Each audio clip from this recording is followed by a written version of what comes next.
안녕하세요. 새로운 아침이 밝았습니다.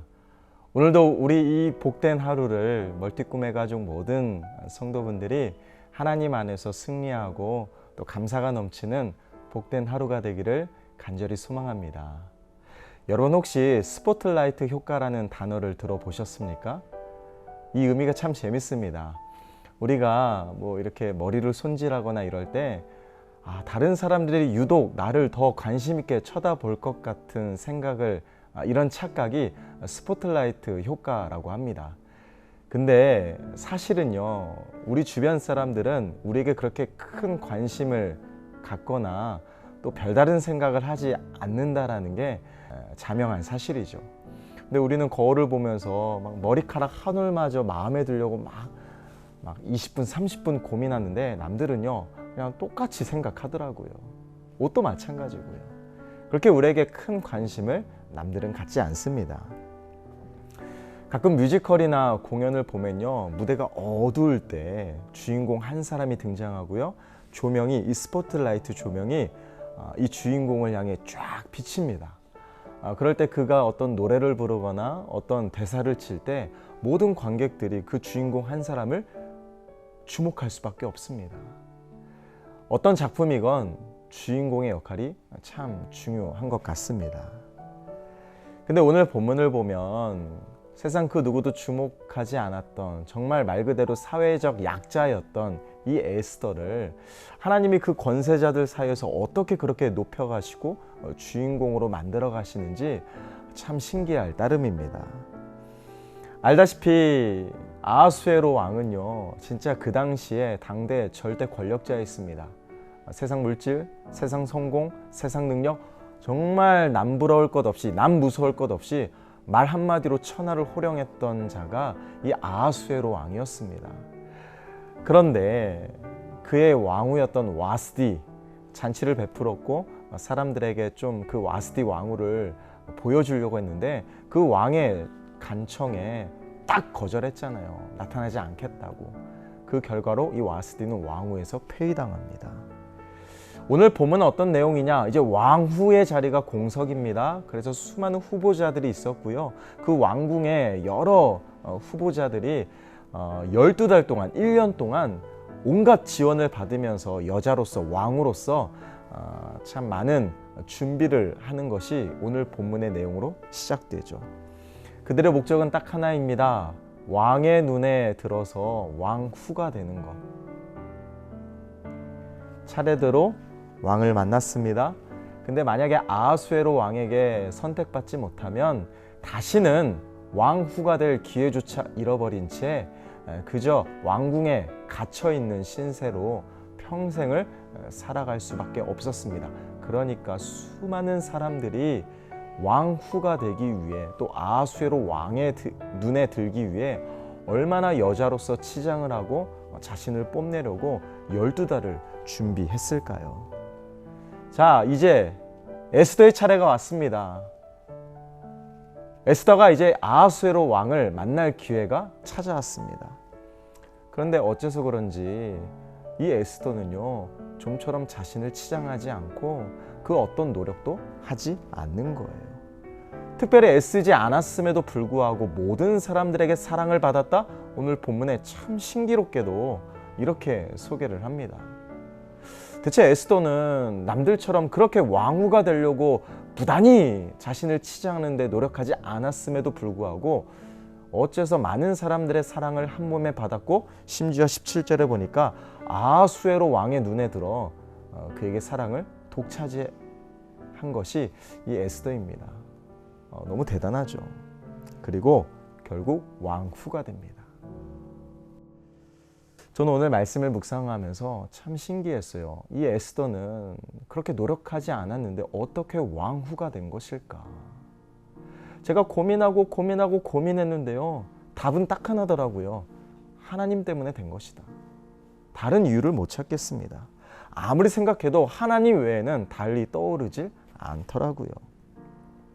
하나님은 사회적 약자였고 그 어느 누구도 거들떠보지 않았던 연약한 한 여인, 그 누구도 주목하지 않았던 보잘것없는 한 사람, 이 에스더를 그 세상 권세자들 사이에서 주인공으로 만들어 가시는 거예요.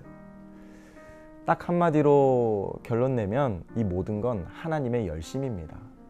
에스더 스스로의 열심이 아니라 하나님의 열심이라는 사실을 저는 깨닫게 되었습니다. 심지어 오늘 본문을 보니까 그녀의 삼촌 모르드게가 우연히 이 왕의 내시 두 사람이 하는 말을 엿듣게 되었는데요. 이 내시 두 사람이 왕을 암살하려는 계획을 알게 되었고 그걸 또 에스더에게 말해서 왕에게 큰 신임을 얻기도 합니다. 그러면서 결국 하나님은 이 에스더라는 이 불우한 한 여인의 인생을 잘 되게 하시고 축복하신 걸 넘어서서 하나님은 에스더를 왕후가 되게 하시고 아수에로의 큰 사랑과 신임을 얻게 하셔서 결국엔 이스라엘 유대 민족 전체를 구원하려는 큰 빅피처, 큰 그림을 이미 일찍부터 에스더를 통해 만들어 가셨던 거예요. 너무 놀랍습니다. 전 여기서 이걸 깨달았어요. 하나님 밖에 있으면 그 어떤 화려한 인생일지라도 그저 피었다 지는 꽃에 불과합니다. 그냥 그걸로 끝이에요. 그러나 하나님의 손에 붙들린 인생이라면 아무도 주목하지 않고 그 누구에게도 인정받지 못한 인생일지라도 하나님이 붙드시면 그 인생은 잘 될 수밖에 없고 성공할 수밖에 없고 모든 사람들 중에 돋보일 수밖에 없다. 주인공으로 만들어 가시는 거예요. 너무 놀랍지 않습니까? 성경을 보면 아브라함 진짜 믿음의 여정을 살았습니다. 그런데 하나님이 그의 인생을 붙들어 주셨잖아요. 그러니까 믿음의 조상이 되었죠. 모세 어릴 때 엄마의 손을 떠나 애국 공주 손에 자랐습니다. 엄마의 손을 떠나는 그 순간부터 하나님이 이 모세를 책임지신 거예요. 이뿐일까요? 다윗 정말 억울하게 도망자 신세를 오랜 세월 쫓겨다녔습니다. 하나님은 가장 밑바닥을 치는 그 상황 속에서도 다윗의 인생을 하나님이 붙들어 주셨어요. 결국 하나님의 손에 붙들린 인생, 지금은 때로 버겁고 지치고 답답하고 괴로워도 하나님은 결국 그의 인생을 잘 되게 하시고 승리케 하십니다. 사랑하는 꿈의 가족 여러분, 하나님은 우리의 머리카락까지도 다 세심받으시며 성경을 보면 눈동자처럼 우리의 인생을 주목하시고 지키시고 인도하시고 보호하신다고 말씀하세요. 온 우주를 다스리시는 전능하신 하나님, 그 크신 하나님이 우리를 영원토록 사랑하시되 우리의 존재, 생각해 보세요. 우주에 비해, 이 지구상에 먼지만도 못한 게 나란 존재인데 하나님은 이런 나를 붙드셔서 온 우주보다 더 큰 존재처럼 우리를 사랑하시고 함께 하시니 이게 가장 큰 은혜가 아닐까요? 여러분, 불안해하지 마세요. 무서워하지 마시고 떨지 마세요. 하나님이 우리와 함께 하십니다. 여러분, 이제는 패배의식 다 떨쳐내세요. 남들과 비교하면서 위축되고 주눅들고 나라는 존재, 내 인생 자체를 비하시키지 마세요, 스스로. 왜냐하면 하나님은 반드시 여러분을 높여주실 겁니다. 이뿐일까요? 의심하지 마세요. 담대하세요. 당당하세요. 꿈을 품고 소망을 품고 미래를 향해 우리 함께 나아가시죠. 왜냐하면 하나님은 결국 우리를 승리케 하실 거니까. 믿으시죠?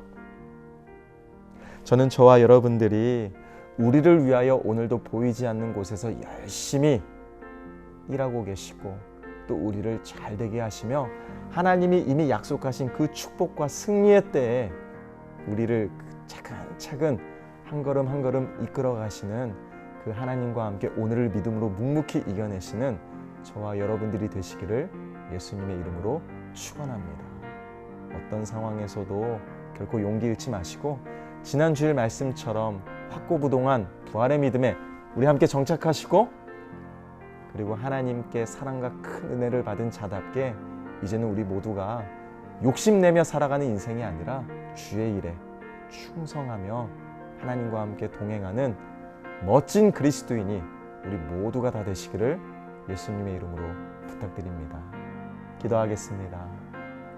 사랑의 아버지 하나님, 오늘도 우리가 확고부동한 믿음에 정착하고 주의 일에 충성하여 정말 우리를 통해 큰 그림을 그리시고 우리를 높여주시며 잘되게 하시고 이기게 하시며 세상 그 누구보다 가장 위대한 주인공으로 만들어 가시는 하나님과 함께 믿음으로 승리하는 우리 모두가 되게 하여 주시옵소서.